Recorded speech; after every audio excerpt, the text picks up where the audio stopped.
Recording start हो गई है। चलिए, आप सभी का स्वागत है इस एमकेएस एजुकेशन के शैक्षिक मंच पर। हम लोग करंट अफेयर और जीके की चर्चा करेंगे।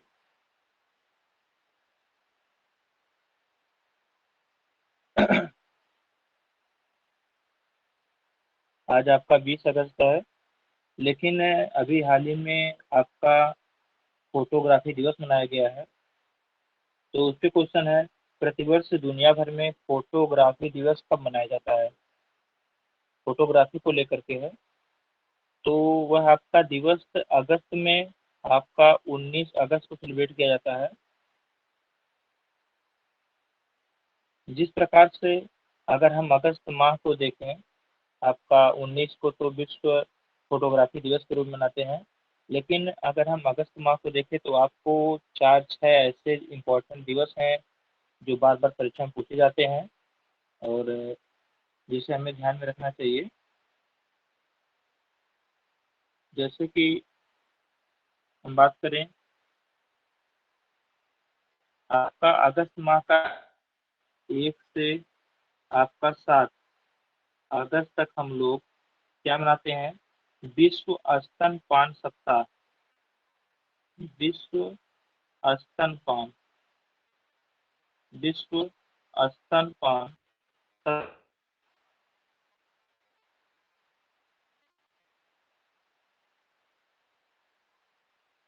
विश्व स्तनपान सप्ताह के रूप में आपका काफी इम्पोर्टेंट पूछता है। ये जो है विश्व स्तनपान सप्ताह कब मनाते हैं? आपका मार्च दे देगा, अगस्त दे देगा, फरवरी दे देगा। इसमें कंफ्यूजन में ध्यान में रखिए कि आपका वह जो डेट है वह अगस्त से ही है। इसमें अभी हाल ही में हम लोगों ने देखा था, 7 अगस्त की डेट हम लोगों को सामने आई थी। तो 7 अगस्त जो था, हम लोग किस रूप में मनाते हैं? 7 अगस्त को हम लोग किस दिवस के रूप में मनाते हैं? तो अभी हाल ही में हम लोग पढ़े थे राष्ट्रीय हथकरघा दिवस। राष्ट्रीय हथकरघा, यहाँ पे था 7 अगस्त की डेट थी। राष्ट्रीय हथकरघा दिवस 7 अगस्त। यह 7 अगस्त हथकरघा का जो मैटर आता है, विदेशी स्वदेशी विदेशी वस्तुओं का बहिष्कार, यानी कि 1905 से आता है। तो हथकरघा का जो दिवस है वह 7 अगस्त को है। और इसी को हम अगर लोग देखें, भाला फेंक दिवस को मनाते हैं।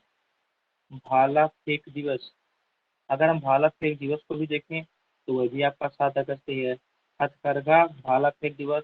इसके पहले हिरोशिमा हिरोशिमा जो है बम त्रासदी को देखें तो वह भी आपका 6 अगस्त है। 9 को नागासाकी। अगर वहीं पर हम देखें, 9 अगस्त को देखें तो भारत छोड़ो आंदोलन। अगला हम उसे देखें, 12 अगस्त को देखें, अंतर्राष्ट्रीय युवा दिवस के रूप में मनाते हैं। वहीं पर 12 अगस्त को ही विश्व हाथी दिवस के रूप में मनाते हैं। अच्छा, चलिए, यहाँ पर अंतर्राष्ट्रीय युवा दिवस हो गया।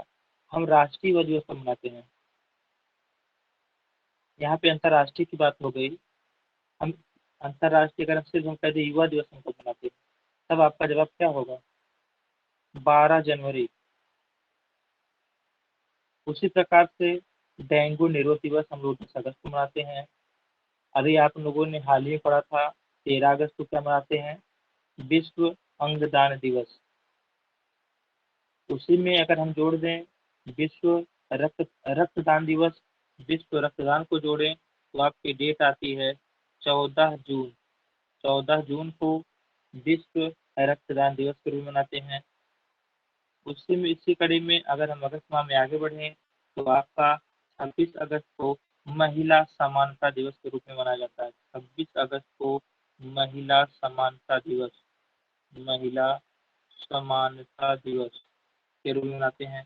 अगर हम 29 अगस्त की खेल दिवस, 29 अगस्त को देखें, राष्ट्रीय खेल दिवस, राष्ट्रीय खेल दिवस के रूप में मनाते हैं 29 अगस्त को।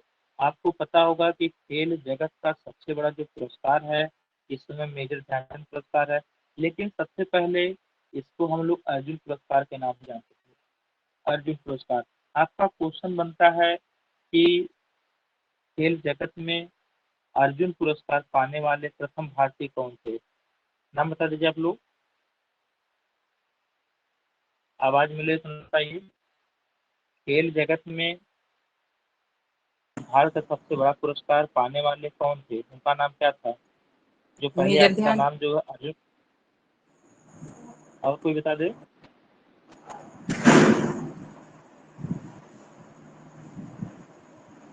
ये थे विश्वनाथ विश्वनाथन आनंद विश्वनाथ आनंद थे। इनका नाम जो है आप लोग देखते हैं शतरंज के पहले ग्रैंड मास्टर रह चुके हैं, और विश्वनाथ आनंद का नाम है।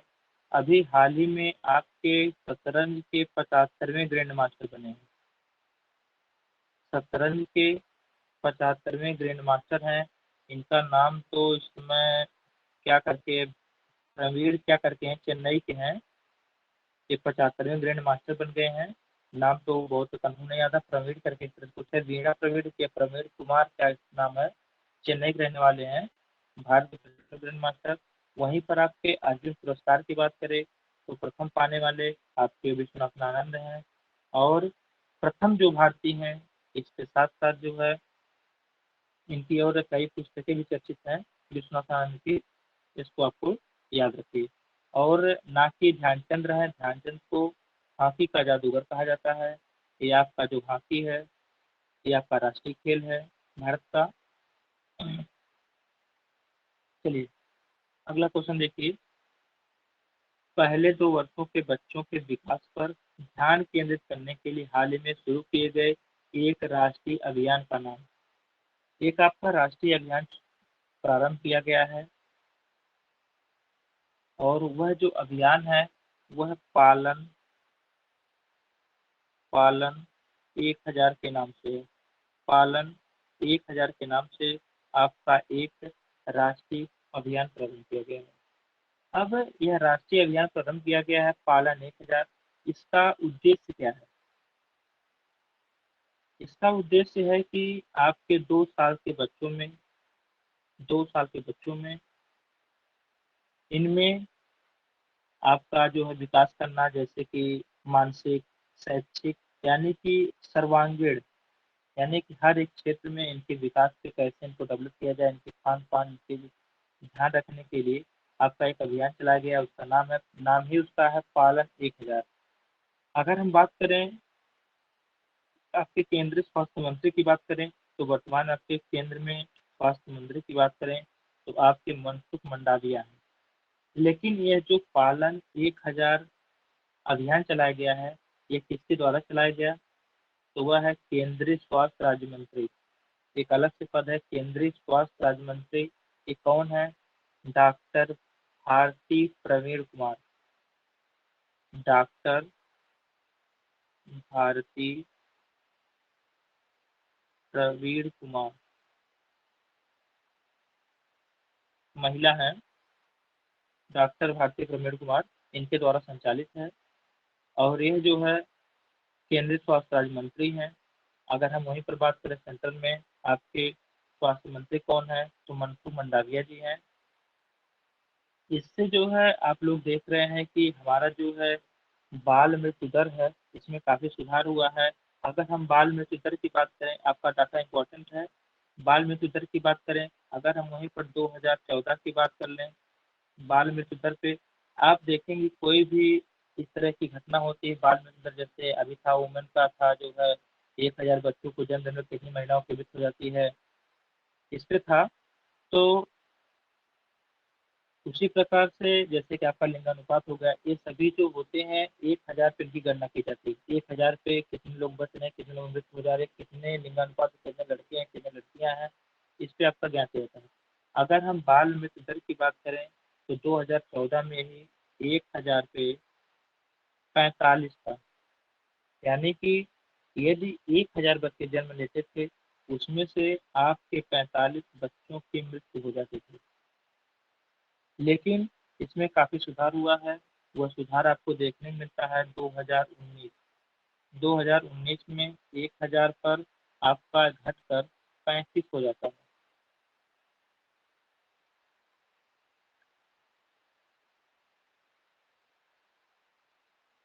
अब देखिए ये स्वास्थ्य से संबंधित है।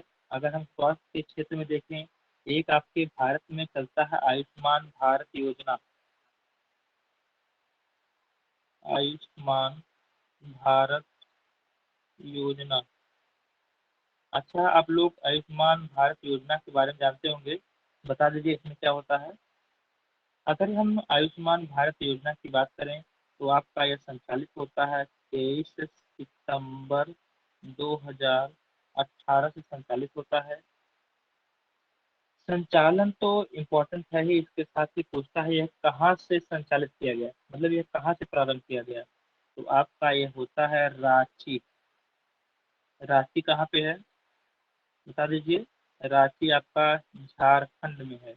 रांची झारखंड से प्रारंभ किया जाता है और इसी में आपके 5 लाख का स्वास्थ्य बीमा उपलब्ध कराया जाता है। 5 लाख का स्वास्थ्य बीमा उपलब्ध कराया जाता है। और जैसे यहाँ पे एक तो उत्तर प्रदेश की बात हो गई, झारखंड से प्रारंभ किया गया। इसी प्रकार से झारखंड से प्रारंभ किया गया। इसी प्रकार से एक राजस्थान में योजना है, प्रधानमंत्री मुख्यमंत्री चिरंजीवी योजना। मुख्यमंत्री चिरंजीवी चिरंजीवी चिरंजीवी योजना है, जो कि राजस्थान में संचालित होती है। इसमें आयुष्मान भारत योजना और मुख्यमंत्री चिरंजीवी योजना, सिर्फ आपका अंतर एक चीज का है। आपका जो मुख्य आयुष्मान भारत योजना है, इसमें आपका 5 लाख का दिया जाता है बीमा, और वहीं पर जो मुख्यमंत्री चिरंजीवी योजना राजस्थान की है, इसमें आपका 10 लाख हो जाता है। अगर हम राजस्थान की बात की है, अभी हमें लोग हाल ही में देखे थे statue of peace. Statue of peace कहाँ पे स्थित है, बता दीजिए। हमने आपको कल 3-4 बताए थे, उसको रिवीजन के तौर पर आप तीन हैदराबाद। चार लोग जुड़े हैं। तो स्टैचू ऑफ पीस यदि हैदराबाद है, तो स्टैचू ऑफ इक्वलिटी कहाँ पर है, बताते बताते चलिए। हमने आपको 3-4 इम्पोर्टेंट, काफी इम्पोर्टेंट, जो कि अक्सर परीक्षा में टेस्ट कर लेता है। हमने आपको बताया था statue of equality, statue of unity, statue of सही में। Knowledge, statue of piece. हमने आपको 4 बताए थे, जिसमें से अगर हम स्टैचू ऑफ पीस की बात करें, स्टैचू ऑफ पीस की बात करें तो आपका पाली राजस्थान होगा। Statue of Rajasthan. नॉलेज की बात करें तो लातूर महाराष्ट्र होगा, वह जो है डॉक्टर भीमराव संबंधित है। अगर हम स्टैचू ऑफ यूनिटी की बात करें तो आपका सरदार वल्लभ भाई पटेल संबंधित है, जो कि केवड़िया गुजरात में, केवड़िया कॉलोनी गुजरात में है। आपका प्रथम इलेक्ट्रिक ई वाहन वाला कॉलोनी बनी थी केवड़िया गुजरात की, यानी कि वहां पर आप पहुंचेंगे तो आपको जो है डीजल के और पेट्रोल को वाहन नहीं देखने को मिलता है केवड़िया में, जो कि गुजरात में है केवड़िया कॉलोनी। वहाँ पे आपको सभी वाहन इलेक्ट्रिक देखने को मिलते हैं। तो क्वेश्चन आपका बना था प्रथम इलेक्ट्रिक नगर करके बना था, कौन सा है भारत का, वह आपका था केवड़िया। और दूसरी बात, ये जो है आपके नर्मदा नदी के किनारे है, साधु बेट द्वीप पर है, और सरदार वल्लभ भाई पटेल की मूर्ति है। हमने आपको बताया था statue of equality. Statue of equality संत रामानुजाचार्य से संबंधित था, और जो है यह हैदराबाद में बना। तो आप चारों बता दीजिएगा पुनः, चारों बताइए आप लोग, काफी इंपॉर्टेंट है, इसको जरूर ध्यान में रखिए। बताइए इक्वलिटी कहाँ पे है, स्टैचू ऑफ इक्वलिटी। ये चांदनी जी शायद हैं, आप सभी लोग बोलिए। पायल जी हैं। Statue of equality Hyderabad. Hyderabad. Statue of peace, statue of peace कहाँ पे है, Pali Rajasthan. Statue of knowledge Latur Maharashtra. Statue of Gujarat. Unity Gujarat, Kevadia colony. चलिए अभी अगला क्वेश्चन देखिए, करंट से है।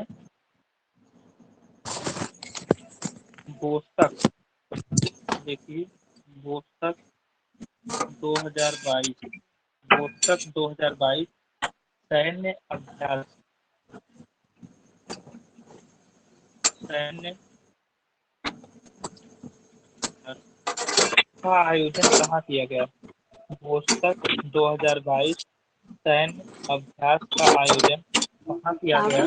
तो इसका जवाब होगा बोस्टक 2022 सैन्य अभ्यास का आयोजन आपके रूस में किया गया। बोस्टक, थोड़ा सा माइक को मैनेज करिए।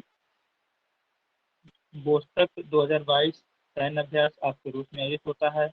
यह कब से कब तक चलेगा? यह आपका चलेगा 30 अगस्त से 5 सितंबर तक, 30 अगस्त से 5 सितंबर तक चलेगा। बोस्टक 2022 आपके रूस में। इसमें अगर पार्टिसिपेट की बात करें तो आपका इसमें जो है चीन रूस में तारीफ होगा, यानी कि रूस तो रहेगा ही, इसके साथ आपके प्रमुख में भारत प्लस चीन प्रमुख में है। इस तरह से आपके कई देश हैं, लेकिन हम लोग काम में आस पास के पूछते हैं। तो आपका भारत भी है और उसमें चीन भी भाग लेगा। इसी प्रकार से हम सेना के अन्य एक्सरसाइज को देखें। आपका जैसे डस्टलिक को देखें, डस्टलिक को देखें, ये आपका कहाँ यूज होता है? सैन्य अभ्यास से डस्टलिक, यह किन किन किन देशों के बीच आयोजित होता है? यह होता आपके है Bharat plus Uzbekistan, Bharat plus Uzbekistan के बीच में आयोजित होता है। उसी प्रकार से यदि हम मित्र शक्ति को देखें, मित्र शक्ति को देखें तो यह आपका भारत और श्रीलंका, भारत प्लस श्रीलंका। उसी प्रकार से अगर हम सूर्य किरण को देखें, ये आपके सभी इंपॉर्टेंट हैं। सूर्य किरण को देखें तो आपका भारत प्लस नेपाल। उसी प्रकार से आपका खंजर हो गया, खंजर को देखें तो भारत प्लस किर्गिस्तान, खंजर हो गया, भारत और किर्गिस्तान हो गया। संप्रीत को देखें, संप्रीत को देखें, ये आपका भारत प्लस बांग्लादेश। संप्रीत को देखें, भारत प्लस बांग्लादेश। इसी प्रकार से आपका काजिंद आता है, काजिंद एक्सरसाइज आती है, Bharat plus Kazakhstan, Bharat plus Kazakhstan. काफी इंपॉर्टेंट है आपका वज्र प्रहार, वज्र प्रहार। अगर आपसे युद्ध प्रहार, वज्र प्रहार इससे संबंधित आए तो आपका भारत और यूएसए के बीच में होता है, Bharat plus USA, United state of अमीरात, यूएसए। कितने आपके हो गए देख लीजिए। अगर आपका डस्टलिक है भारत और उज्बेकिस्तान, आपका मित्र शक्ति का है, इम्पोर्टेंट है मित्र शक्ति का है भारत और श्रीलंका, क्योंकि आपका पड़ोसी है। सूर्य किरण का है, यह भी भारत और नेपाल के बीच में। इसमें अगला आए संप्रीति का है, इम्पोर्टेंट है भारत बांग्लादेश। आपका वज्र प्रहार पूछे, युद्ध प्रहार पूछे, वज्र प्रहार युद्ध प्रहार, तो आपका भारत और यूएसए के बीच में होता है।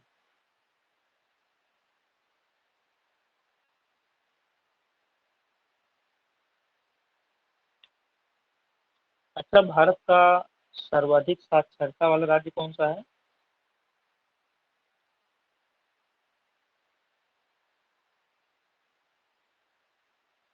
बता दीजिए। अभी कल क्वेश्चन हुआ था, भारत का सर्वाधिक साक्षरता वाला राज्य। केरल। और सबसे कम साक्षरता राज्य कौन सा है? पश्चिम बंगाल।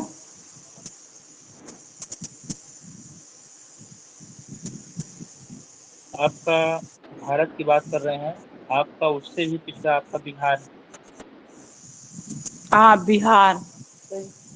बिहार। अगर हम जनघनत्व की बात करें तो सबसे कम जनघनत्व कहाँ का है? केरल। केरल में कम जनघनत्व रहेगा। सबसे कम आपका अरुणाचल प्रदेश में है।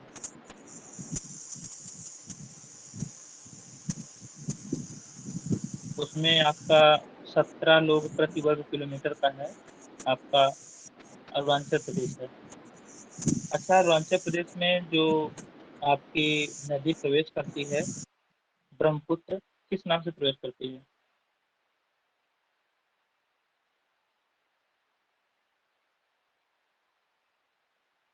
वहाँ पे दिहांग नाम से प्रवेश करते हैं। हमने वहाँ पे गलती हुआ था, कल परसों में बताया था आपको, डायरेक्ट मैं ब्रह्मपुत्र ही बता दिया था। लेकिन वहाँ पर आप लोग देखते हैं, यहाँ पे आंगसी ग्लेशियर है, और यहाँ से आपके तिब्बत से होते हुए और यहाँ से इस तरह से प्रवेश करता है। यहाँ से आपका हम्म, कौन सी पहाड़ी है, दर्रा है, पुनः नाम नहीं याद आ रहा है। पुनः जब अरुणाचल प्रदेश में, हाँ याद आ गया, नामचा बरवा। नामचा बरवा। नामचा बरवा दर्रा से प्रवेश करके अरुणाचल प्रदेश में प्रवेश करती है। अरुणाचल प्रदेश में दिहांग, दिहांग, अरुणाचल प्रदेश में दिहांग नाम से प्रवेश करती है। जो ही ये असम में जाती है, असम में इसका नाम ब्रह्मपुत्र हो जाता है। तो प्रवेश करने की बात आए तो यह दिहांग नाम से प्रवेश करती है। और किस दर्रे से प्रवेश करती है, वो आपका नामचा बरवा है। नामचा बरवा दर्रा है, वहीं से यह भाग प्रवेश करती है। और यहाँ पे यह सांगपो, सांगपो नाम से बहती है आपके तिब्बत में।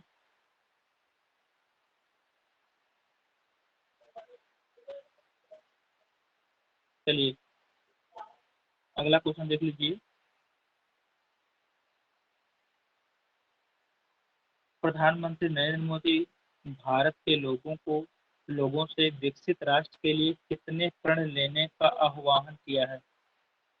अभी आपको पता है कि अभी हम लोग 15 अगस्त मनाए हैं, और इन्होंने, हमारे राष्ट्र के पीएम प्रधानमंत्री नरेंद्र मोदी ने वहाँ पे कई बातों को कहा। जैसे कि अभी आपका एक नारा जुड़ गया, जय जवान जय किसान जय विज्ञान जय अनुसंधान हो गया। उसी प्रकार से इन्होंने विकसित राष्ट्र के रूप में भारत को लाने के लिए 5 प्रण के आह्वान किया है। और इसमें इनका उद्देश्य क्या है, वो पांचों प्रण क्या है, इसका विशेष करके उद्देश्य है भारत को, जो भारत एक विकासशील राष्ट्र है, इसको जो है विकसित राष्ट्र में लाना, इसका मुख्य उद्देश्य है। इसी के उपलक्ष्य में इन्होंने 5 प्रण लिए हैं। अब यहीं से जैसे आप लोग देखते हैं कि कोई भी हम लोग है, जैसे हमारा योजना आयोग था, नीति आयोग है, हम किसी भी योजना को लाते हैं, किसी भी उद्देश्य को लाते हैं, तो उससे पहले हमको बताना होता है कि हम कैसे इसको अचीव करेंगे, कैसे प्राप्त कर सकते हैं। लेकिन यहाँ पर उन्होंने अपने लक्ष्य को रखा कि हमको इसे प्राप्त करना है, यहाँ तक करना है, इसके लिए हमको बड़े संकल्प को लेकर चलना होगा। तो आपका लक्ष्य रखा गया है आज़ादी के 100वें साल, आज़ादी का 100वां साल रखा गया है। यानी कि अगर हम 100वें साल की बात करें, आपका 2047, 2047 तक ये लक्ष्य रख रहे हैं कि हम लोग जो है विकसित राष्ट्र में आ जाएंगे। अब विशेष करके हमको यहाँ पे याद रखना है कि उनके जो 5 प्रण थे वो क्या थे। पांचों प्रण के बारे में जानेंगे। तो उन्होंने कहा अब भारत को बड़े संकल्प को लेकर ही चलना होगा। और बड़ा संकल्प क्या है? विकसित राष्ट्र, विकसित भारत या कहिए विकसित राष्ट्र। बड़े संकल्प को लेकर चलना है। बड़ा संकल्प क्या है भारत का?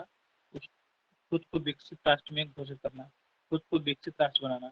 दूसरा था, किसी भी कोने में मन के भीतर अगर गुलामी का भाव है तो उससे मुक्ति पाना। यानी कि किसी भी क्षेत्र में हम किसी के गुलाम नहीं हैं, हम जो है स्वतंत्र हैं। जैसे कि आप लोग देखते होंगे, इंटरनेशनल मुद्दों को पढ़ते होंगे, तो भारत का जो है, जो विदेश मंत्रालय है, जो इसकी विदेश नीतियां हैं, इस मैटर में काफी ये दिखा देता है। जैसे कि आप लोगों का रसिया और रूस यूक्रेन का युद्ध हुआ, इसमें अमेरिका प्रेशर डालता रहा, कुछ विपरीत बोलिए, लेकिन भारत जो तटस्थ रहा, ना इधर से बोला ना इधर से बोला, हमेशा जो है डिप्लोमेसी को देता रहा कि इसका जो है सोल्यूशन आप लोग आपस में बात करिए, इसका वही सोल्यूशन है, ना कि बम फोड़ने से, उनको पर हमला करने से इसका सोल्यूशन नहीं है। यानी कि अपने को तटस्थ रखा, अपने को किसी की ओर ना दिखा करके अपने सारे काम को करता रहा। सभी देशों ने वहाँ पर प्रतिबंध लगाया, संकट लगा, तेल आयात बंद हुआ, गैस की आपूर्ति बंद हुई रशिया से।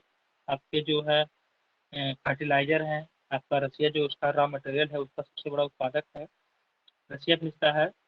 तो सभी यहाँ बाधित हो गए, लेकिन भारत में ऐसा नहीं हुआ। यानी कि इसकी जो विदेश नीति सबसे अव्वल तरीके की है। और इस प्रकार से जो गुलामी की बात कही, तो उसका तात्पर्य कहीं ना कहीं इन्हीं सबसे है। यानी कि हमारे अंदर अगर कहीं भी गुलामी का अगर भाव है तो उससे हमको मुक्ति पानी होगी। तीसरी बात इन्होंने कही, हमें हमारी विरासत पर गर्व होना चाहिए। वर्ल्ड हेरिटेज साइट आप लोग देखते ही हैं, जैसे कि आपका ताजमहल हो गया, जयपुर हो गया, इस सबको वर्ल्ड हेरिटेज में शामिल किया जाता है, संरक्षित किया जाता है विश्व विरासत के रूप में, और यहाँ पर पर्यटन को बढ़ाया जाता है। तो इन्होंने कहा हमें अपनी विरासत पर गर्व होना चाहिए।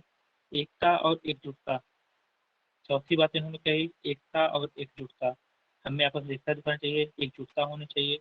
नागरिकों का कर्तव्य, भारत के प्रत्येक नागरिक को अपना कर्तव्य का पालन करना चाहिए। जैसे अगर किसान है तो वह उसमें मन तन से अपने निभाए, सेना है तो वहाँ पे अपने मन तन से देखे, एक शिक्षक है तो उसको देखे, प्रधानमंत्री है, जैसे जिसका भी जो कार्य है उसको पूरे तन्मयता के साथ करे, उसका जो नागरिक कर्तव्य है उसको पूरा करे।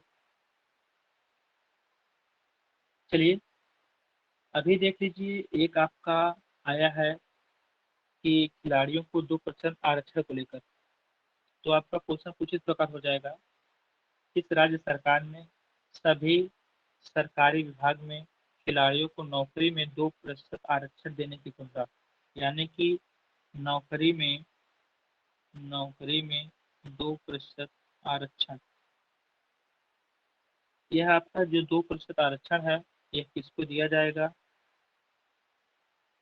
तो आपको यह दिया जाएगा खिलाड़ियों को, खिलाड़ी को दिया जाएगा। अब ऐसे खिलाड़ी नहीं को दिया जाएगा कि जो आपके गांव में क्रिकेट बॉल खेलते हैं, इनका कोई जो है राज्य स्तर पर या कोई इंटरनेशनल लेवल पर इनका कोई योगदान ना रहा हो, इन्होंने प्रतियोगिता में भाग ना किया, सर्टिफिकेट ना प्राप्त किया। ये नहीं है कि टूर्नामेंट में गए, यहाँ पे गए, प्रोजेक्ट प्रारंभ हुए तो वहाँ पे ऐसे खिलाड़ी नहीं, बल्कि आप लोग ऐसे जाने जो राज्य स्तर पर खेलते हैं उनके लिए विशेष रूप से प्रावधान है कि इनको जो है सरकारी नौकरी में 2% का आरक्षण दिया जाएगा। लेकिन सबसे बड़ी बात है, 2% आरक्षण की बात तो हो गई, यह किस राज्य में प्रारंभ किया गया है, यह किस राज्य सरकार ने प्रारंभ किया है? तो आपका जवाब होगा कर्नाटक। कर्नाटक राज्य सरकार के द्वारा प्रारंभ की योजना है। अगर कर्नाटक की बात आती है, कर्नाटक का राजकीय खेल क्या है? कर्नाटक का राज्य खेल क्या है? तो आप लोग देखते हैं, बास्केटबॉल।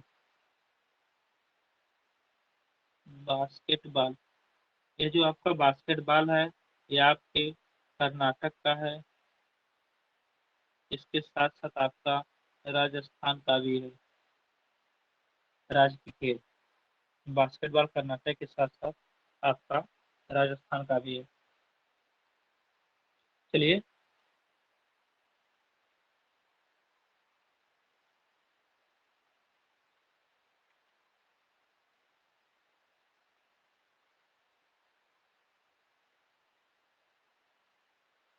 गार्डा लेक का संबंध किस देश से है? माइक ऑन कर लीजिए। अभी कल ही परसों में चर्चा हुआ था, हम लोग पढ़े थे गार्डा लेक। गार्डा लेक का संबंध किस देश से है? इटली। हाँ, बहुत सही जवाब, इटली।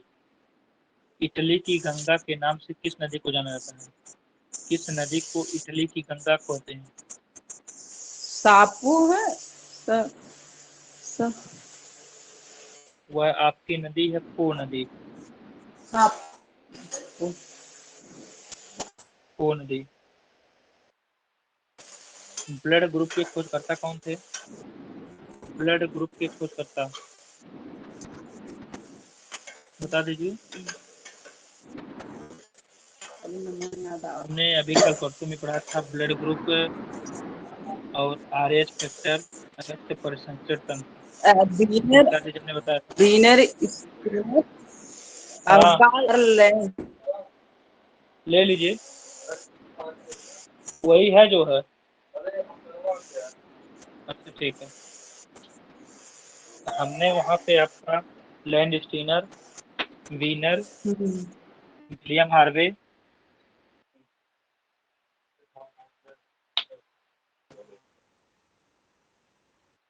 कर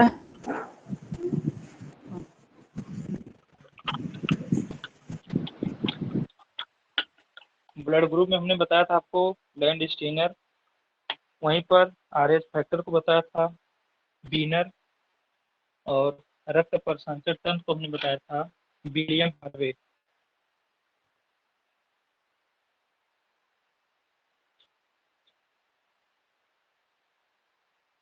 फीफा का फुल फॉर्म बता दीजिए।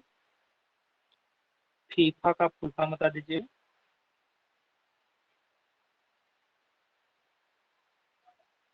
फीफा के बारे में आप लोगों ने पढ़ा, फीफा का फुल फॉर्म बता दीजिए। Federation international football association. इसका मुख्यालय ज्यूरिख है, जो कि आपके स्विट्जरलैंड में है। स्थापना 21 मई 1904। ये फीफा हमने बताया था आपको, जैसे कि इंटरनेशनल लेवल पे होता है, उसी प्रकार से जो भारत में आयोजित है AIFF है, ऑल इंडिया फुटबॉल फेडरेशन है।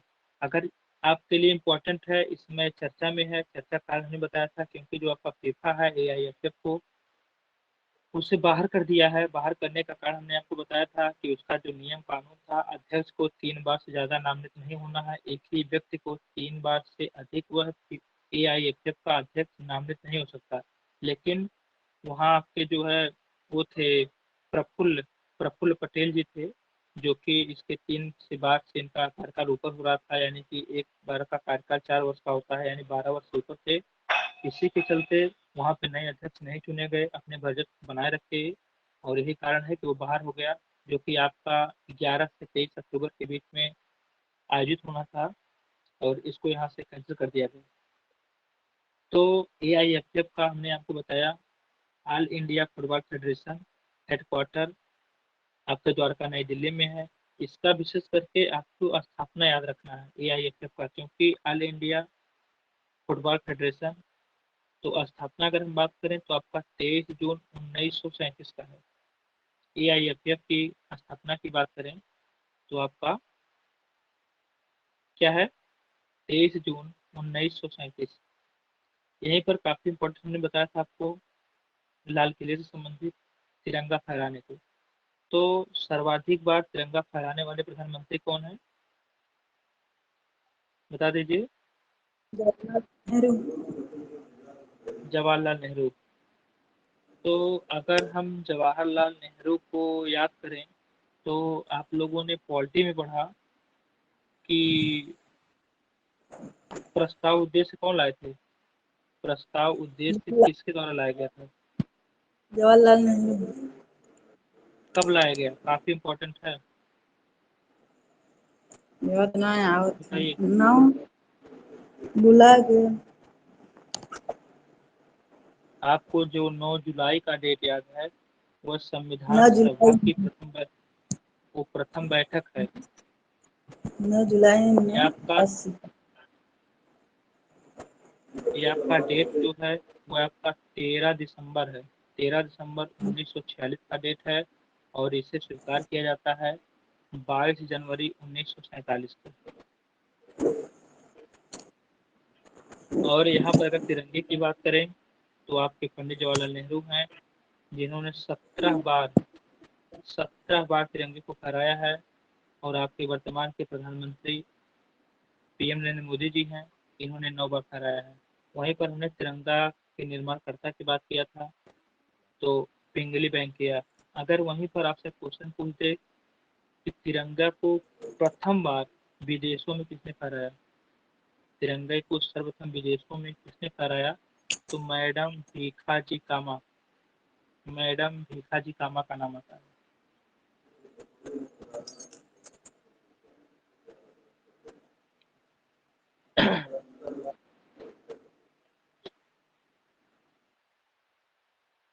हमने यहीं पे बात किया था आपसे, हमें याद आ रहा है, स्मोक टावर की बात किया था मैं। बता दीजिए भारत का पहला स्मोक टावर कहाँ पे लगा है? पहला स्मोक टावर, स्मोक का तात्पर्य धुएं से है। बताइए। नोएडा। हाँ बहुत सही, नोएडा के सेक्टर 14 में। अच्छा, नोएडा आपका किस नदी के किनारे है? नोएडा दिल्ली में, पता नहीं। हिंडन और यमुना, दो नदियां हैं, हिंडन और यमुना। अच्छा, उत्तर प्रदेश की हिंडन नदी भी है और यह जो है यमुना नदी, दोनों नदियां बहती हैं आपके नोएडा के होते हुए।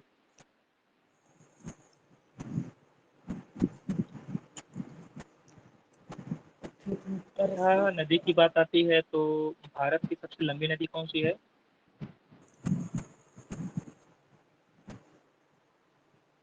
बता दीजिए। गंगा। हाँ, गंगा। गंगा नदी की लंबाई कितनी है? हाँ, गंगा नदी की लंबाई कितना है? 25 लंबाई बता दीजिए। 25। 25 तो 25, 25, 25। अच्छा, इसमें देखिए कंफ्यूजन काफी होता है गंगा ब्रह्मपुत्र में। ब्रह्मपुत्र की लंबाई कुल कितनी है?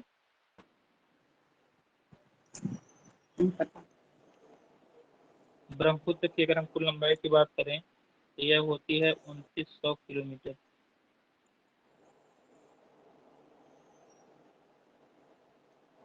2900 किलोमीटर है ब्रह्मपुत्र की। और अगर हम उत्तर प्रदेश सबसे प्रदूषित नदी की बात कर लें, सबसे प्रदूषित नदी कौन सी है?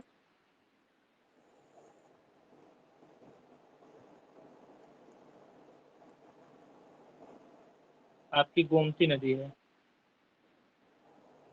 कहीं पे गोमती देता है, कहीं पे यमुना आपका दे देता है, तो ऑप्शन के हिसाब से देखेंगे। गोमती है तो गोमती को मारेंगे, नहीं तो अगर यमुना से यमुना को मारेंगे। हमने आपको कुछ सूचकांक पढ़ाया था जो कि काफी इम्पोर्टेंट है, सूचकांक को देख लेते हैं।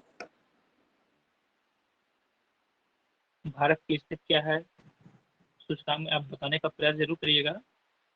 भ्रष्टाचार बोध सूचकांक, भ्रष्टाचार बोध सूचकांक में कौन सा स्थान है? आपका 85, 85 है। पर्यावरण प्रदर्शन सूचकांक में कौन सा स्थान है? पर्यावरण प्रदर्शन सूचकांक में हमने आपको इसमें बताया था कि पर्यावरण प्रदर्शन सूचकांक में भारत जो है 180/180 है, यानी कि 180 देशों के लिस्ट में भारत जो है 180वें पावदान पे है, यानी कि सबसे नीचे है आपका पर्यावरण प्रदर्शन सूचकांक में। वहीं पर अगर मैं विश्व प्रेस स्वतंत्रता सूचकांक देखूं, आपको पत्रकारिता को चौथा स्तंभ माना जाता है। विश्व प्रेस स्वतंत्रता सूचकांक की बात करें तो इसमें कौन सा स्थान भारत का है? 150, जो कि अभी हम लोगों ने पिछली बार पढ़ा था 143।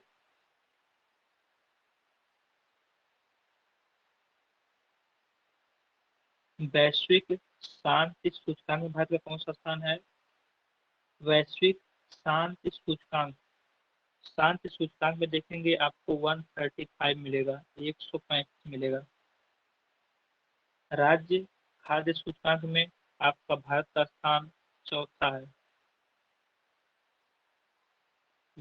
वायु शक्ति सूचकांक में तीसरा है, प्रथम पे आपका यूएसए है। अगर वहीं पर वायु गुणवत्ता की बात कर लें,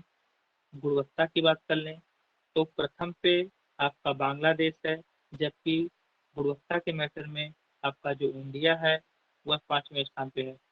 अगर वहीं पर मैं खुशहाली को देख लूं, खुशहाली सूचकांक में, तो अब भारत का स्थान 136 आता है।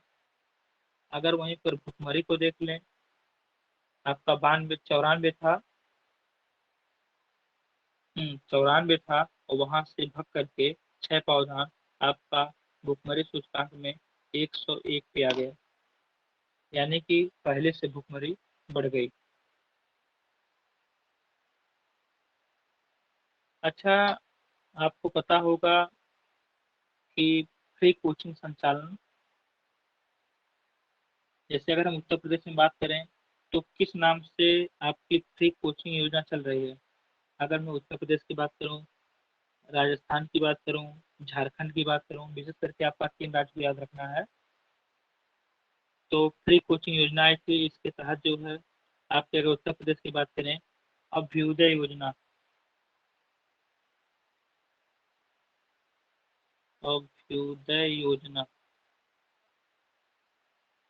इस नाम से आपकी फ्री कोचिंग का संचालन हो रहा है, ये आपके उत्तर प्रदेश में हो रहा है।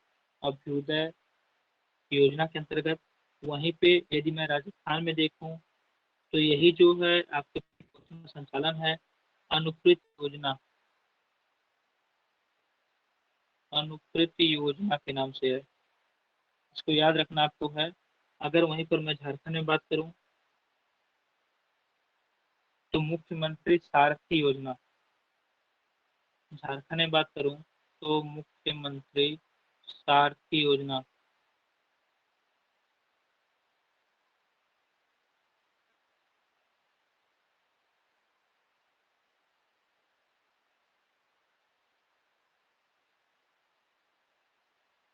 अच्छा, यहीं पे अभी मैं बात किया था, भारत की पहली अंडर वाटर मेट्रो कहाँ पे चलाई गई? 2023 तक अंडर वाटर मेट्रो सेवा किस साल प्रारंभ की जाएगी? 2023 तक इसका संचालन हो जाएगा। यह कहाँ पे ऐसा किया जा रहा है, बता दीजिए। अगर हम अंडर वाटर मेट्रो की बात करें तो वो है आपका था कोलकाता, कोलकाता था। कोलकाता जो है, अगर हम बात करें किस नदी के किनारे है, तो आपका हुगली। अगर यहाँ पे आपको खूब चर्चित है हावड़ा का ब्रिज, अगर आपसे पूछे किस नदी पर है, तो आपका नदी हुगली है। इसी हावड़ा ब्रिज की व्यवस्था को कम करने के लिए इसका निर्माण किया गया है, अर्थात ये जो है आपके हावड़ा ब्रिज के नीचे से या बगल से इसका निर्माण किया जा रहा है, जो कि 2023 तक पूरा हो जाएगा। अगर इसकी कुल लंबाई की बात करें तो 16.55 किलोमीटर कुल लंबाई है, जबकि अगर पानी की बात करें तो 10.8 किलोमीटर। यहीं पर जल की बात आई थी तो आप लोग देखते हैं कि राष्ट्रीय जलमार्ग संख्या 1 कई परीक्षाओं में पूछा है, आपको प्रथम और 2 को लेकर पूछा है। राष्ट्रीय जलमार्ग संख्या 1 किस नदी पर है, कहाँ से कहाँ तक है? तो आपकी, अगर हम राष्ट्रीय जलमार्ग संख्या 1 की बात करें तो आपकी गंगा नदी पर, आपकी गंगा नदी पर, और गंगा पे प्रयाग से सादिया, प्रयाग से आपका राष्ट्रीय जलमार्ग संख्या 1 की बात करेंगे तो सादिया नहीं बल्कि हल्दिया है, प्रयाग से हल्दिया। ये आपका जो हल्दिया पड़ता है ये आपका वेस्ट बंगाल में पड़ता है।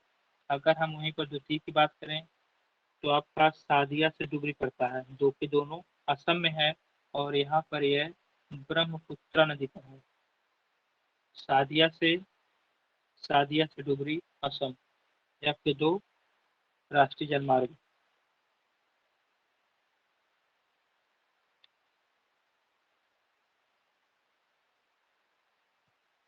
चलिए इसमें देख लीजिए, थोड़े से इम्पोर्टेंट महोत्सव हैं, फेस्टिवल हैं।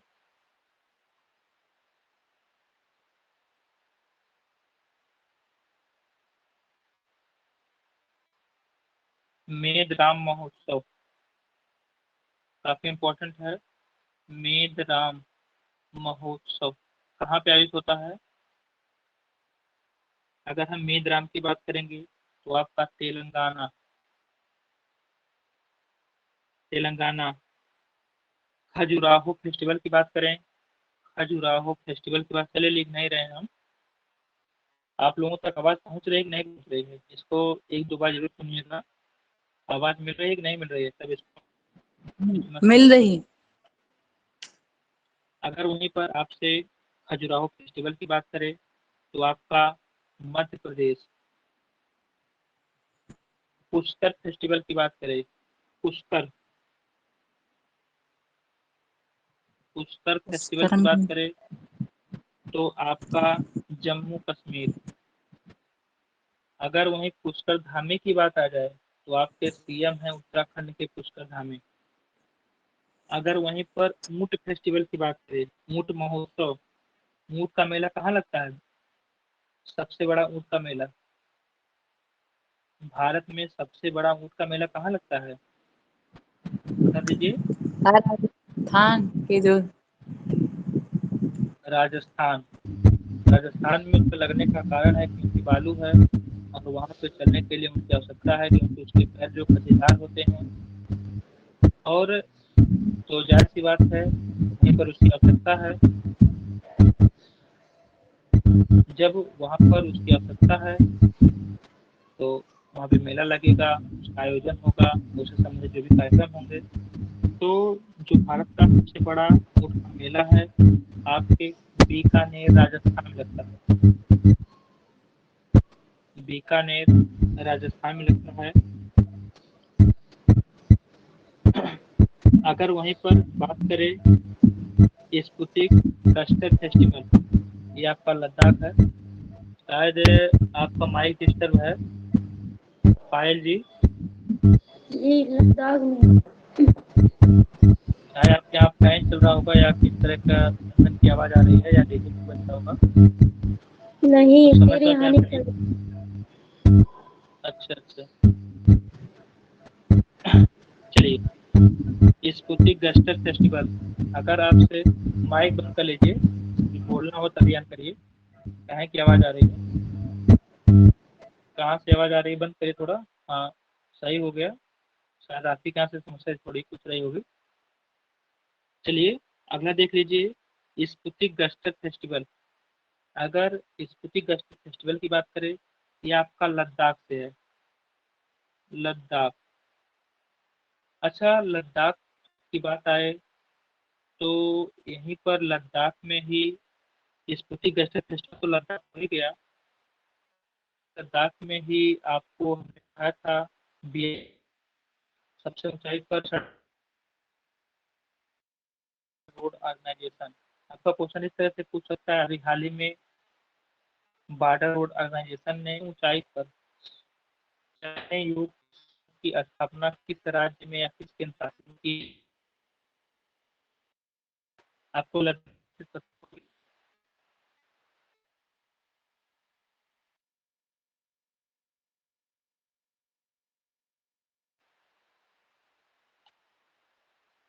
चलिए लद्दाख हो गया। वहीं पर अगर हम बात करें, यही जो स्पुतिक गस्टर है इसी को मुखौटा फेस्टिवल कहते हैं। इसमें क्या होता है कि जो डांस करने वाले होते हैं, नृत्य करने वाले होते हैं, मुखौटा पहनते हैं। और आपको इसी से संबंधित आपको मुखौटा डांस भी पूछ सकता है, किस केंद्र शासित प्रदेश या किस राज्य से संबंधित है। या तो मुखौटा फेस्टिवल कहे या आपका स्पुतिक गस्टर फेस्टिवल कहे, तो आपका दोनों में आपका लद्दाखी होगा। वहीं पर लोसर फेस्टिवल, लोसर पूछे, लोसर फेस्टिवल पूछे तो आपका लद्दाख है। अच्छा, अगर मैं बात करूं लद्दाख का जो राजकीय पशु है वह कौन सा है? लद्दाख का राजकीय पशु कौन सा है? बता दीजिए। लद्दाख का राजकीय पशु बहुत इम्पोर्टेंट है। यहीं पर ही आपका हेमिस नेशनल पार्क है। इसी लद्दाख में ही आपका हेमिस नेशनल पार्क है, जो कि भारत का सबसे बड़ा है। हेमिस नेशनल पार्क भारत का सबसे बड़ा नेशनल पार्क है। कहाँ पे है? आपके लद्दाख में है। और जो वहाँ पे मेरा क्वेश्चन था, लद्दाख का जो राष्ट्रीय पशु है him snow him snow leopard है, यानी कि हिम तेंदुआ है। हिम स्नो लेपर्ड है, आपके लद्दाख का राष्ट्रीय पशु है। और यहाँ पे लोसर फेस्टिवल, स्पीति गस्टर फेस्टिवल देखा आपने। आगे आपने देखा कि जो लोसर था, लोसर फेस्टिवल था, वो आपके लद्दाख में था। लेकिन इसी से संबंधित आपका एक है लोसांग। लो लोसांग फेस्टिवल है। लोसांग फेस्टिवल है, यह आपके सिक्किम में है। लोसांग फेस्टिवल सिक्किम में है। अब आपको ध्यान रखना होगा, सिक्किम की बात आ गई तो आप लोग देखते हैं कि जो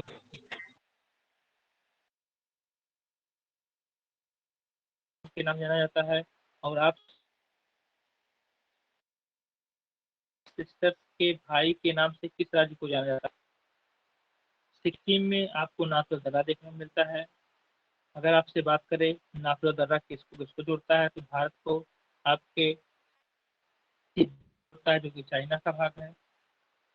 चलिए, तो लोसर आपका लद्दाख है, लोसांग सिक्किम है। विशेष ध्यान रखिएगा, लोसर लद्दाख है, जबकि लोसांग सिक्किम है। यहाँ पर लद्दाख की बात करें तो हिम तेंदुआ की बात आ जाए या स्नो लेपर्ड की बात आ जाए, वहाँ का राष्ट्रीय पशु है। यहीं पर आपका हेमिस नेशनल पार्क है। यहीं पर बीआरओ बॉर्डर रूट ऑर्गेनाइजेशन के द्वारा सबसे ऊंचाई पर सड़क को स्थापित किया गया है। यहीं पर आपका जो है एटीसी टावर स्थापित किया गया था एयरफोर्स के द्वारा। और आपके जम्मू से सटा ही या नीचे आपका जम्मू कश्मीर है। यहाँ पर सबसे ऊंचा बांध है, जो कि चीनाब नदी पर स्थापित है।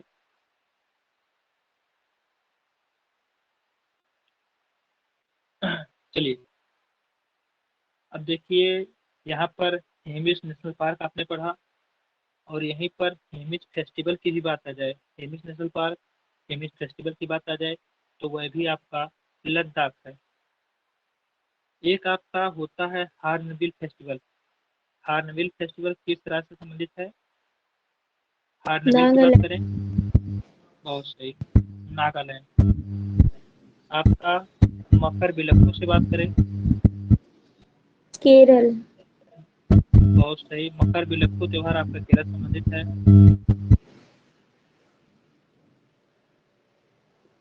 और सिग्मो फेस्टिवल की बात करें, कौन सा? सिग्मो फेस्टिवल, सिग्मो फेस्टिवल की बात करें, गोवा में आपका है। गोवा, गोवा है। अगर आपको गोवा की बात आए तो आपको समान सिविल संहिता, समान सिविल संहिता अनुच्छेद 44, आर्टिकल 44, समान सिविल संहिता को लागू करने वाला प्रथम राज्य जो है आपका गोवा है। गोवा की राजधानी की बात करें,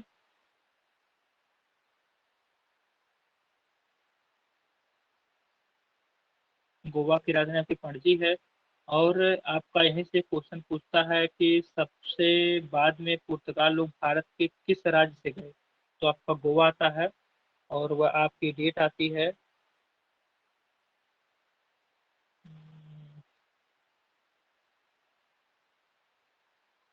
डेट तो नहीं याद आ रहा है, कोई 10 करके है। तो चलिए, सिग्मो फेस्टिवल की बात है तो गोवा। अगर वहीं पर वांगचुआ फेस्टिवल की बात है तो आपका असम आता है। असम में ही आपका दिसपुर है। असम में ही आपका कौन सा वो है जो एक सिंह वाले गैंडे के लिए है, नाम बता दीजिए, कौन सा नेशनल पार्क है जिसके लिए प्रसिद्ध है एक काजीरंगा। सिंह वाले गैंडे के? हाँ, काजीरंगा है, असम में ही है। अगर हम बात करें त्रिशूर पूरम त्योहार की बात करें, त्रिशूर ये पूरा। त्योहार की बात करें, ये कहाँ पर है, कहाँ का है? ये त्रिशूल आपका केरल का है, केरल का है। काला घोड़ा फेस्टिवल, मुंबई हाँ बहुत सही जवाब। काला घोड़ा फेस्टिवल आपका मुंबई। अगर वहीं पर मैं बात करूं, काला चावल महोत्सव कहाँ मनाया जाता है? काला चावल महोत्सव कहाँ मनाया गया है? काला चावल महोत्सव बता दीजिए। सिद्धार्थ नगर। बहुत सही जवाब, सिद्धार्थ नगर। सिद्धार्थ नगर में मनाया गया है। यहीं पर आपको पता होगा जो वहाँ का एक रेलवे स्टेशन का नौगढ़, नौगढ़ रेलवे स्टेशन का नाम चेंज करके सिद्धार्थ नगर रेलवे स्टेशन कर दिया गया है। और वहीं पर काला काला नमक चावल महोत्सव की बात आए सिद्धार्थ नगर, लेकिन वहीं काला चावल का जीआई टैग की बात आए, काला चावल का जीआई टैग किसको प्राप्त है? वह आपका आता है मणिपुर। विशेष रूप से याद रखिए, काला घोड़ा, काला चावल महोत्सव, काला चावल का जीआई टैग। काला घोड़ा आपका मुंबई, काला और मुंबई। आपका काला चावल का महोत्सव, काला नमक महोत्सव आ जाए, काला नमक चावल महोत्सव आज बात आए तो आपका सिद्धार्थ नगर हो जाएगा। वहीं पर काला चावल का जीआई टैग किसको प्राप्त है? वो आपका मणिपुर है। इसी मणिपुर में आपकी लोकटक झील है। हाँ। और एक आपका त्योहार आता है थाई पुसम, थाई पुसम फेस्टिवल, थाई पुसम फेस्टिवल बता दीजिए कहाँ का है? थाई पुसम ये आपका तमिलनाडु, ये शिव को समर्पित है। थाई पुसम भगवान शिव को, और इसमें पीले रंग के कपड़े पहने जाते हैं और बड़ा खतरनाक ये फेस्टिवल है। और इसमें जो है जीभ में सुई को चुभाया जाता है। थाईपुसम के तमिलनाडु से संबंधित है। एक आपका त्योहार आता है मांडू फेस्टिवल, मांडू फेस्टिवल, मध्य प्रदेश है ये तो। हाँ ये आपका मध्य प्रदेश है। अगर मध्य प्रदेश की बात आए तो सबसे अधिक टाइगर जो मध्य प्रदेश के पास है वो संख्या 526 है। निमांडी मिर्च फेस्टिवल, निमांडी मिर्च फेस्टिवल यह भी आपका मध्य प्रदेश है। धनु यात्रा, राजपत्र या नुआखाई, ये आपके तीन हैं। धनु यात्रा फेस्टिवल कहे या राजपर्व कहे या नुआखाई कहे, ये आपका उड़ीसा में पड़ता है। उड़ीसा, उड़ीसा का शास्त्रीय नृत्य क्या है? उड़ीसा का शास्त्रीय नृत्य क्या है बता दीजिए। शास्त्रीय नृत्य ओडिसी, ओडिसी। हाँ उड़ीसी। कुचिपुड़ी कहाँ का है? कुचिपुड़ी कहाँ का है? आंध्र प्रदेश का। हाँ कुचिपुड़ी आंध्र प्रदेश का है। चलिए, चेरी ब्लासम फेस्टिवल कहाँ का है? चेरी ब्लासम फेस्टिवल ये कहाँ का है? ये आपका शिलांग है, शिलांग का है चेरी ब्लासम फेस्टिवल। अगला देख लीजिए।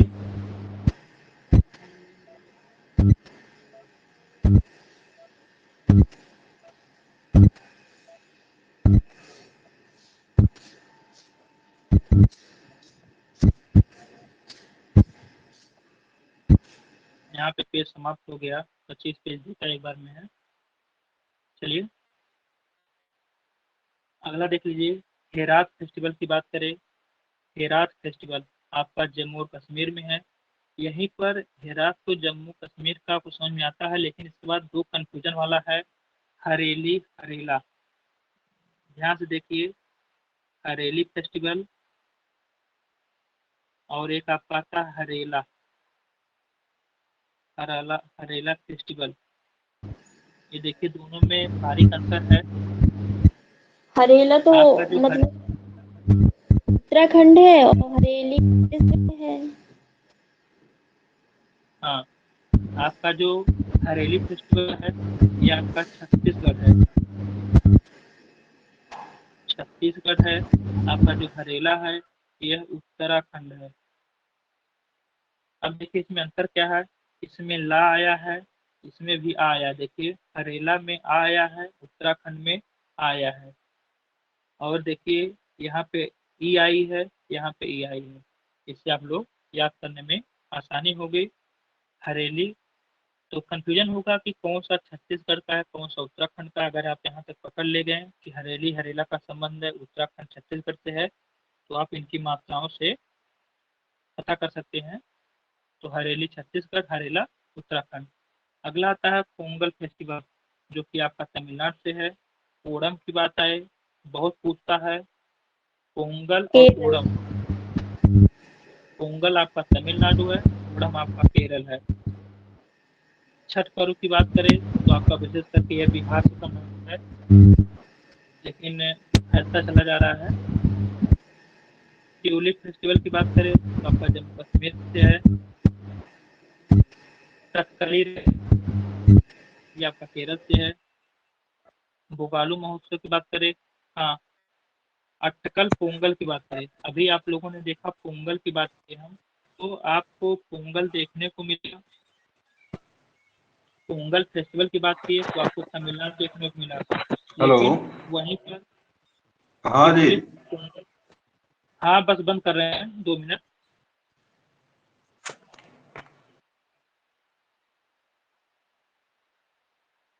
पोंगल फेस्टिवल की बात की तो तमिलनाडु मिला। और आपका यदि मैं बात कर लूँ,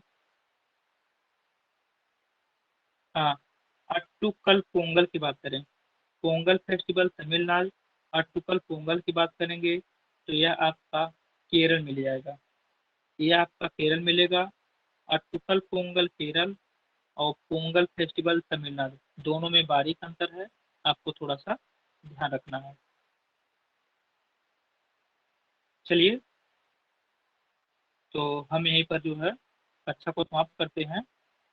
आपका दिन मंगलमय हो।